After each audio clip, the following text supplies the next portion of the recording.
Hello，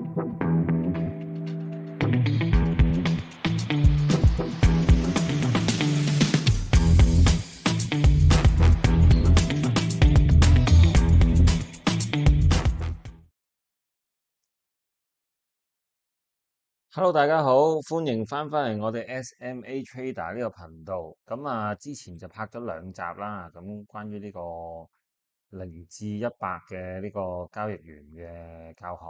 咁啊，收到啲觀眾嗰啲留言啦，咁多謝大家嘅支持。咁亦都有啲觀眾揾我哋，咁就話喂，可唔可以教深少少啊？咁會嘅，大家放心。係啊，咁不過呢，因為我都再講一次，呢一個我哋係希望由就算你係完全唔識，咁樣去開始去學咧，所以我哋希望係做一個係完完整整嘅一個教程，咁樣去帶俾大家。咁除咗令到大家識得點樣去睇之外咧，咁亦都希望大家，對我哋嚟講好重要一樣嘢。咁對我哋嚟講咧，最希望係大家明白嗰個概念。大家明白咗個概念咧，跟住有啲咩要轉變咧，咁就好容易得心應手啦。係啊，咁啊，如果未 subscribe 我哋嘅，咁啊，希望大家都支持下啦。咁啊，訂閱我哋嘅頻道啦。咁我哋會一路 keep 住出啲新嘅片啦，新嘅教學片啊，新嘅其他分析嘅片啊，咁樣。咁同埋，如果係真係你睇咗兩集，睇埋今集，你覺得哇，我真係有啲興趣喎，又想試下喎，咁啊，歡迎隨時去聯絡我哋。咁我哋係有不同嘅計劃，咁去協助你成功去做到一個係真真正正嘅 trader 嘅。係啊，咁啊，有啲乜嘢歡迎留言俾我哋，隨時聯絡我哋。係啊，咁嗱，今日呢個圖咧，同上兩集咧就你見到明顯多咗好多嘢啦。多咗好多唔同嘅嘢啦。上兩集基本上我哋就淨係講緊 candle 啦、金銀燭啦。今集你見到好多線啦。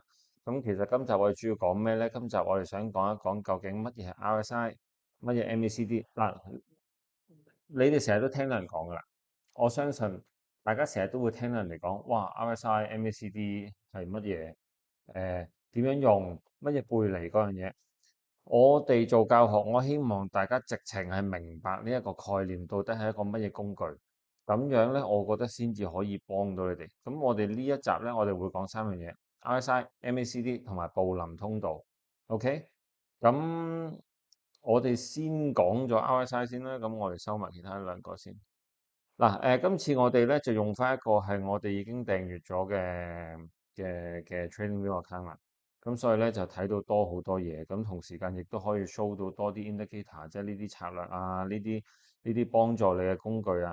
咁如果你都係有興趣嘅，你試咗你覺得啊，其實我都應該要去訂閱一個去試下咧。咁啊，我哋會擺翻我哋嗰個推薦碼喺度嘅。咁如果你用我哋推薦碼跟住去訂閱咧，係會有翻一個10蚊美金嘅，係咪少少啦？10蚊美金嘅好似係可以貨你下次用，定係 rebate 咁樣咯？係啊，咁都係一個少少嘅幫助嚟嘅。好啊，咁我拉翻高少少啊。OK，RSI 乜嘢 RSI？RSI 其實咧，佢中文咧，你揾到咧就會係揾到一個啊。你哋應唔知你知唔知喺邊度可以揾到呢個 RSI 出嚟？嗱，我哋就喺呢度呢一個位。咁咧，你喺技術嗰度，你可以揾 RSI。嗱，我而家加咗落去相對強弱指標，呢一個就係 RSI 啦。係啦，咁如果你揾咧，你可以揾呢個。其實我覺得加呢個就 OK。如果你係用繁體字嘅話，你加呢個就 OK。咁你呢背離指標啊嗰啲，我 prefer 我哋自己去睇，因為當我教識咗你哋咧，你哋自己去睇嘅話咧，我覺得咁樣會好啲。你會完全知道發生緊咩事，你唔會太過依賴呢個指標。係嗱，對我嚟講咧，RSI 咧適用於係一個比較大嘅時間線嗰度嘅。咁係嗱，佢頭先講啦，一個相對強嘅指標啦。咁其實嗱，你見到 RSI 14呢個數字，我哋可以改㗎。天數長度其實係講緊乜嘢咧？其實係咪講緊佢一個平均嘅價格咧？我唔知道大家嗱，我相信我呢個頻道其實有唔少人都有做開 trade 嘅。咁當你做開 trade 咧，其實好快咧，你已經會接觸到 indicator。咁你亦都會接觸到一開始好快好快，我相信好快已經有人講緊 RSI 嘅嘢。咁啊，甚至乎我同我啲朋友去傾，咁有好多年經驗，佢哋都係講緊 RSI。咁但係有冇人知道 RSI 其實係咩？相對強弱指標。其實咧，呢個十四係咩意思咧？呢個十四咧就係攞緊呢14日佢嗰個平均嘅升幅嗰個幅度。呢個其實就係説穿了，其實 RSI 就係咁樣嘅意思。咁好啦，你明白咗，但係你其實你係睇下佢嗰條線去到邊度，睇下佢有啲乜嘢信號，到底佢可以帶到俾你。呢一個係最重要、最重要嘅嘢。咁有好多人睇 RSI 咧，其實咧佢睇兩樣嘢嘅，佢睇究竟會唔會 below 30，即係而家呢一刻啊，今日就好好啦。攞咗一個咁樣嘅例子啦，我唔知道大家個市對個市嘅情況點樣啦，尤其是喺幣市嗰度。咁其實我哋有個群組嘅，如果大家有興趣都可以入嚟傾下偈。其實我哋一個群組入面，我哋就見到有啲朋友好擔心啦嗰樣嘢。咁我哋之後我哋會講下關於形態嘅嘢。其實我哋一早已經喺個群組入面講形態上面，其實已經幾個頂你要走㗎啦。係你哋可能有啲人覺得唔係喎，即係對呢件事個 bias 係好大。咁但係遲啲亦都會講下關於即係 bias 啦，即係你哋對呢樣嘢嘅信念啦，信念啊合幫助到你哋去 stronghold，但係亦都雙面印啦。有啲朋友仔係認為，例如 Bitcoin 佢係長升唔跌嘅咁樣，各樣嘢都有呢啲咁樣嘅諗法喺度。咁我哋今集我哋唔主要唔講呢樣嘢啦，我哋揾一日我哋先去講，係啊。同埋如果你哋有啲乜嘢你哋想我哋去講嘅，咁歡迎你喺下面留言，如果話俾我哋聽你嘅意見，好冇？係啊，咁好啦，嗱而家 below 30係一個乜嘢意思啊？below 30即係好低咯，係嘛？你見到嗱平時呢一啲嘢。哇，去到呢一個位，去到30就已經彈㗎啦。呢一個去到30就已經彈㗎啦。呢啲位去到呢度已經彈㗎啦。咁咧咁係咪 below 30係可以買？對我嚟講啊，30以下係你需要注意嘅一個時間。點解咁講咧？因為佢係 RSI 低過30，RSI 低過30就並不代表佢已經喺個底部。我只係可以話佢非常接近個底部，但係唔代表佢仲有多一波要跌落嚟。不過咁樣講，如果佢仲有多一波要跌落嚟，佢會有咩情況呢？RSI 已經咁低咯喎，當佢仲有一波跌落嚟嘅時候，有機會假設佢而家係30，跟住佢彈翻上少少。假設啊，所有嘅假設，你唔好用呢一個價錢去做 trade 啊，我純粹係一個假設。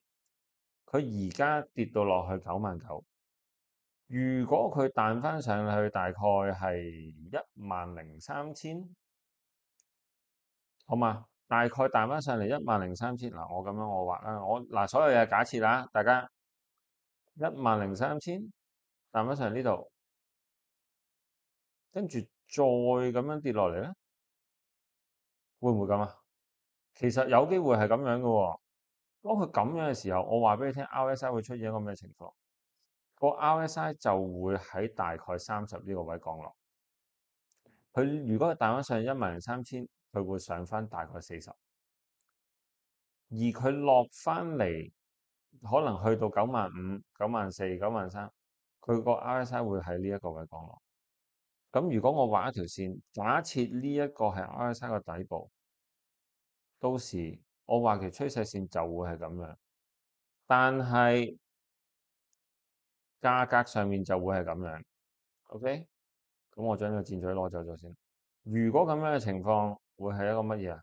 就係頭先你哋睇緊指標嘅一個背離指標，呢個就係所謂嘅 RSI 背離。如果有呢個情況出現，我哋可以睇下之前有冇啲咁樣嘅情況，好唔好？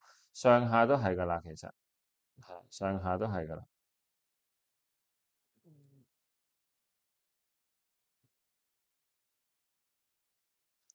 先啊，我縮翻細少少，因為要揾翻個背離出嚟。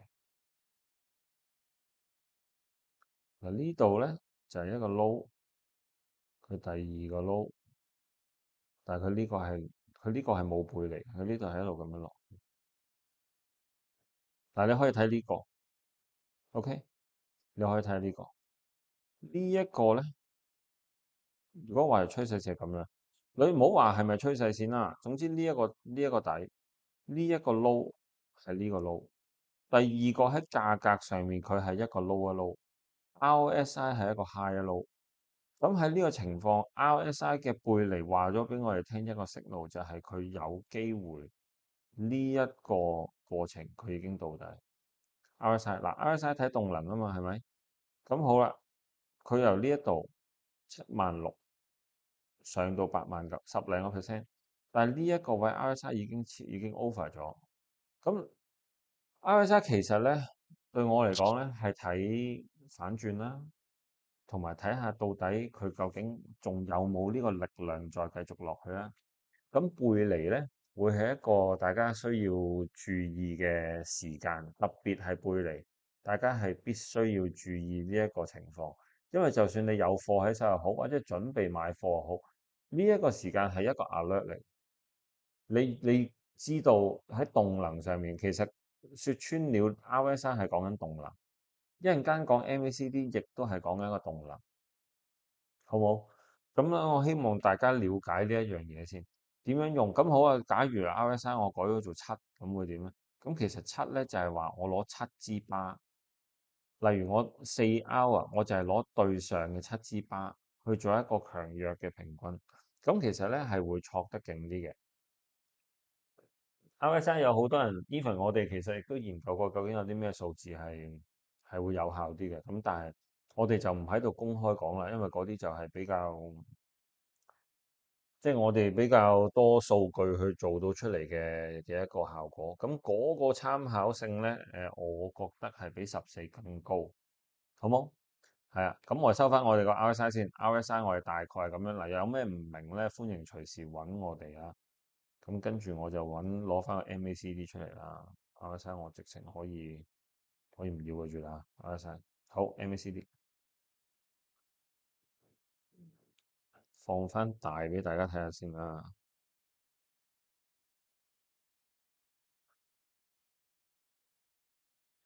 MACD 嘅計算咧，其實嗱，你見到佢呢度有唔同嘅數字，其實咧佢係由呢啲數字組出嚟，佢哋嘅平均線其實係更加平均嘅 MACD。所以有時嗱，你要知道所有數據咧，其實都係由數字由歷史嗰度攞到出嚟。你要知道呢一樣嘢。當你清楚呢一樣嘢嘅時候咧，你就會知道其實喺數字上面有啲係會有衝突。咁當有衝突嘅時候點啊？有衝突嘅時候，你真係要自己去分析咯。係啊，嗱，indicator 不能盡信啊。呢個我哋一路都強調，indicator 不能盡信，你一定要有自己嗰個分析力喺度。所以點解我話你哋係直情係要完完全全知道嗰個原理，到底呢件事係點樣嚟，佢顯示到啲乜嘢？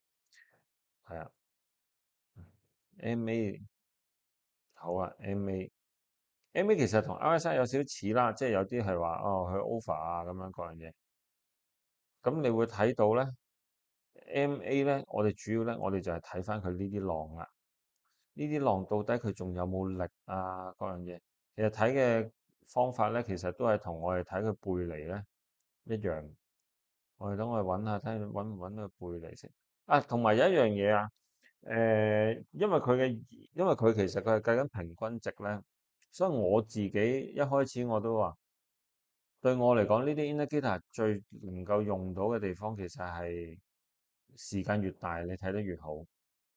因為點解咧？因為我哋睇緊嘅動能嚟。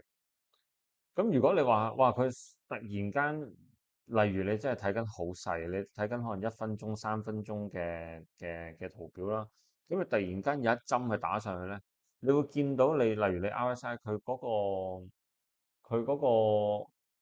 個數值咧，佢會佢會錯得好快。咁當咁樣嘅情況咧，其實我哋覺得嗰個參考價值咧就已經唔係話太高。所以咧，如果你係就算你係炒細時間嘅，我哋一路咧，其實我哋喺後面亦都會強調，不過喺度講少少。我哋一路強調，其實我哋做緊，希望係做緊一個順勢交易。如果你知道打後佢個方向，起碼有一大段時間佢會係向上嘅，咁你冇理由 short 佢噶嘛。喺呢段時間入面，就算你睇細時間線，你見到咦佢好似跌喎，但係你知道大時間線向上咧，佢跌落嚟，你揾到個位，你咪 long 翻佢上去咯。你唔會一路逆行噶嘛。你一路逆行嘅話，其實你好危險。你當然你會贏錢嘅，因為你喺細時間上面佢係一路會有上上落落上上落，但係大多數嘅時間都係向上，而佢整個方向嘅向上。你逆行嘅話咧，第一你唔係好直博，因為你攞到嗰個幅度咧，唔會夠佢順勢嗰個大嘅。第二你嗰個難度咧高好多啊。咁我明白有啲朋友仔係佢一升我就買佢跌，佢一跌我就買佢升，因為咁樣可以食到最盡。呢個我後面我再同大家講，但係我哋講咗好多次嘅，其實我哋喺唔同嘅地方，我哋同好多學員，我哋同好多人講咗好多次，我哋好強調呢樣嘢，就係你要做順勢交易。我而家同你哋睇動能，就係希望你哋可以睇到嗰個順勢喺度。即係我唔知大家有冇玩開啲運動啊咁樣。好似你衝浪咁樣，你都要有浪嘅時候，你先可以衝㗎。你唔會，你唔會完全冇浪嘅時候，我試下踩喺度睇下行唔行到先。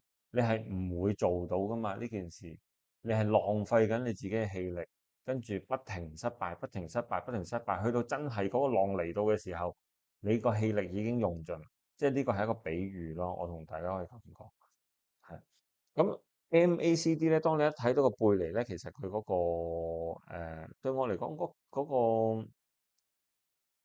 嗰個可能性咧係更大嘅。所以有好多人咧，其實而家佢哋已經唔係好睇個 RSI，佢主要係睇個 MACD。咁我哋睇下呢度睇唔睇到任何嘅背離嘅情況啊？呢度呢度冇，都係平。所以你其實揾到背離咧，係一個好重要嘅時間嚟嘅，你知唔知啊？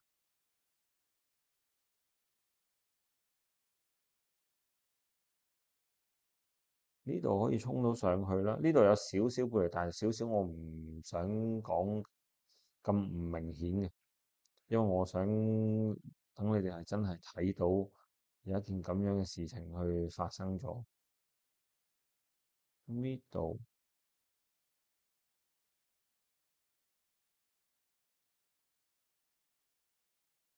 4R 都未有，我哋睇下 day 啊，day 有機會會有。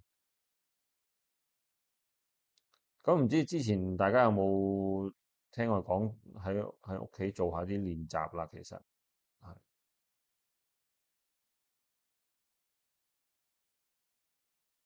嗱，呢度揾一個例子啦，我呢度放翻大少少。好，我哋今日咁樣話。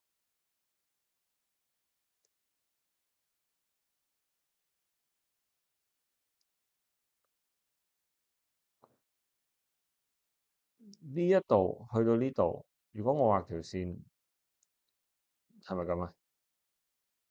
如果我條趨勢線，假設我呢一度咁樣拉上嚟，anyway 呢個破咗呢個位，我係咪可以話佢係一個 high high 甚至乎企穩添呢度？但係動能上面話俾我哋聽係點樣咧？我哋睇下呢個日線，動能上面話俾我哋聽，佢嘅動能已經向下，咁即係咩意思啊？即係話其實咧，由我哋平均數字顯示出嚟咧。佢上升嘅力量咧，其實已經減弱㗎。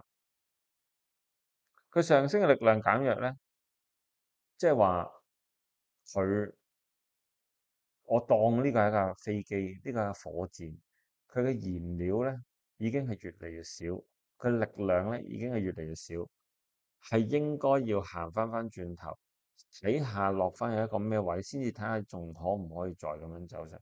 咁有好多人亦都會睇呢啲交叉呢啲線啦。咁呢交叉呢啲線都係嘅。不過由 indicator 咧，我可以話俾大家聽，indicator 係一個乜嘢咧？indicator 係一個滯後嘅數字嚟嘅。你可以睇到佢嘅動能，但係首先嗰條巴要出完。OK，嗰條巴要出完，佢先至可以做到攞到佢嘅歷史去做一個統計，跟住究竟呢一條 MA 或者呢個 RSI 到底佢應該係點樣行？始終佢係一個滯後嘅數據嚟嘅。咁滯後有好有唔好，你佢絕對有佢參考價值，因為佢攞翻佢之前嘅平均嘅嘢嚟講。但係就係因為佢滯後，所以你唔可以即時因為嗰個 indicator 而你去做交易咯，因為佢滯後噶嘛，係咪？例如佢跌到飛起嘅時候，佢彈翻上嚟，其實喺個 MACD 你直情完全未見到佢有任何反應，呢個就係滯後啦。咁即係你係咪話佢唔係同步？唔係，不過佢因為佢嗰個佢攞出嚟做呢個 MACD，佢攞出嚟做呢個 indicator 嗰個數據。呢啲所有嘢係由數字出嚟嘅，嗰條班未收呢個數據，佢出唔到嚟，佢擺唔到落去。咁但係就算擺到落去，係嘛？例如佢跌得好勁啊，例如佢哇一跌落嚟呢度咁樣跌嘅嗰個 MA，真係跌得好勁，尤其是細 time frame 嗰啲。咁佢彈翻上嚟，佢可能你見到佢其實冇乜力。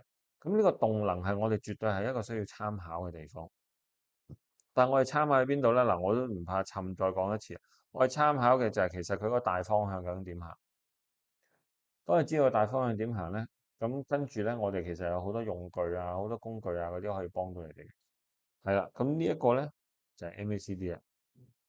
咁我希望未聽過嘅又好，或者係用過唔少嘅朋友仔都好啦。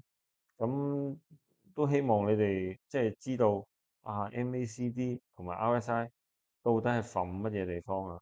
其實係咁樣嚟。咁好啊，咁跟住我哋講埋我哋個布林線通道啦。布林線通道其實係咩咧？其實布林線通道咧係幾條唔同嘅 SMA，即係移動平均線，佢哋去行出嚟嘅，用唔同時間線，佢哋嘅收盤價、開盤價。再加埋佢哋嘅最高最低咁樣去做到咗出嚟嘅通道。咁有啲朋友仔就會覺得布林線係可以跟住佢行，你可以睇到好似係嗱數據上面，我哋亦都有一個我哋計算過一個好少少啊，呢個就 original 嘅，咁我純粹撳俾大家睇下啦。你見到佢好似喺度行緊。我覺得我驚大家有一個謬誤喺度咧，所以我要解釋下。你見到佢好似佢喺度行緊喎，咁係咪即係代表住只要佢掂到上面，你就可以買；只要佢掂，你就可以買；只要佢掂到下面，你就可以買翻上嚟咧？我覺得呢個講法話啱又啱唔晒，話錯又錯唔晒啦，真係 sorry 啊，真係，因為咧MA 咧，亦都係一個會滯後嘅信息嚟嘅。咁但係咧，MA 係一個幾好嘅參考價值。咁如果你真係有打算係行呢一個策略咧，咁咧我就會用一個最簡單嘅方法，就係當你每一次掂到呢一件事，你就去做 action。但係當佢唔係你預期，你就離開。就算第二支巴再出現，係做緊同一件事，你再做 action，咁樣咧就會係一個你認為係每一次掂到你都有動作，你先至可以話我完完全全行呢個策略。咁你話你真係有興趣嘅，咁其實後面可以同大家講下，我會唔會可以寫多個咁樣嘅 indicator 啦，自己嘅 indicator 啦，或者係可唔可以佢幫你去做個咁樣嘅 trade 啦？咁嗰度就係即係再進階少少啦。咁但係布林線其實係分幾條 MA 啦，唔同嘅數據出嚟嘅幾條線啦，咁而令到你知道自己點樣去做一個交易。嗱，我再講多一次，因為所有嘅線，所有嘅 indicator 其實咧係輔助你嘅，你就千祈唔好諗住，因為例如我喺呢一度我間咗一條線，例如我呢度畫咗一條線。你就冇可能可以穿過我嘅，我唔覺得你可以穿過我，冇咁勁嘅，因為我畫咗條線喺度啊嘛。呢個明明係阿 Sir 話俾我聽，佢係一個超級大阻力，冇理由過到嘅，亦永遠都過唔到噶啦呢個位。你千祈唔好咁諗，係啊，就算你對呢條線幾大信心都好，其實咧我老實講，我哋咧就唔係好建議你吹嘢咧個信心太大嘅，因為咧你應該係保持客觀。咁就算好，因為點解我咁講？我哋見過好多學生咧，我對呢條線咧，呢個阻力咧，我個信心好大。所以如果呢條阻力佢真係穿咗嘅話咧，上面嘅阻力咧應該更大。如果我係買佢跌嘅話，我會喺上面加注，或者我會等待佢落翻嚟，因為我既然我對呢個都咁大信心咯，上面我唔係應該更大信心咩？喂，10萬我都覺得佢會跌落嚟啦，10.5千佢唔係跌得落嚟仲勁，有好多人會咁樣諗嘅。我哋一路都同大家講唔好咁諗，但不呢個講多少少啦，係啊，因為尤其是我今集同大家講布林線，當大家睇到呢個好似呢個通道，哇，你會執到寶咁樣。咁我以後我跟住去炒咪得咯，掂啦呢鑊嘢咁，即係唔好信晒，完完全全信晒一個 indicator，亦都咁樣同大家分享一樣嘢，亦都唔好信晒你自己，唔信晒你自己咁點啊？咁唔通唔買？唔買，你 set 止蝕。咁點樣 set 止蝕啊？嗰樣嘢我哋喺或者下一兩集啦，下一集其實想再講多少少關於形態啊嗰啲嘢，咁關於呢個交易策略啊，我想再擺喺後少少。誒，希望你哋而家就即係可以睇下先，或者係少少地咪試下先咯，就唔好話喂，我學識咗呢啲我唔得，我今晚一定要炒個勁嘅。我一定要點樣，一定要贏到幾多錢，你千祈唔好咁樣住。你俾個目標自己係啱嘅，好嘅，咁但係成套嘅方法，我哋後面同你講咗，或者你真係有興趣去做一個專業嘅 trader，咁其實我哋會 personal，我哋會灌輸更加多嘅知識俾你嘅。咁嗰啲你就再 contact 我哋啦。但係如果你係由新手第一集聽到我而家第三集，你覺得喂，我已經識畫線，我已經睇到啲圖，我已經做到啲乜嘢，我應該搞掂，千祈唔好諗，因為仲有好多嘢嘅，希望你起碼都聽多我兩集先，好冇？你真係要落場誒落場做佢世界嘅，咁就聽多少少先，好冇？係啊，咁樣咁你就唔好衝動住啊，唔好聽完哇喂阿 Sir 講話好似呢個通道掂啊，話我跟住個通道，如果我 short 呢度 short 落嚟，呢度 short 落嚟，呢度 short 落嚟，咁咪咁啊搞掂啦，幾倍噶啦，咁你千祈唔好咁諗住，係啊，係啦，咁大概就係咁樣啦，今集就講幾個 indicator 啦，咁如果你真係有問題嘅，你可以隨便試下改下你自己個 indicator。好冇？即係例如頭先我講 RSI，你講下嗰個數值，你要睇下邊一個，咦，好似有啲唔同喎，你可以自己試下，或者你咧開翻個 indicator 一路向之前嗰一睇，究竟係咪真係咁樣行啊？好似真係咁樣行喎，好似去到有啲位佢好似有啲反彈喎，咁嗰啲位咧，我重申一次，嗰啲位你係要去你係要去留意，你唔係話即刻我。而家我一定要買啦，未係咁樣嘅時候嘅，好冇？咁就今集嚟到呢度先啦。咁希望大家中意呢個頻道，咁就俾個 like 我哋啦，訂閱我哋個頻道啦。咁再講一次啦，如果有興趣做 trader 嘅，歡迎你去聯絡我哋。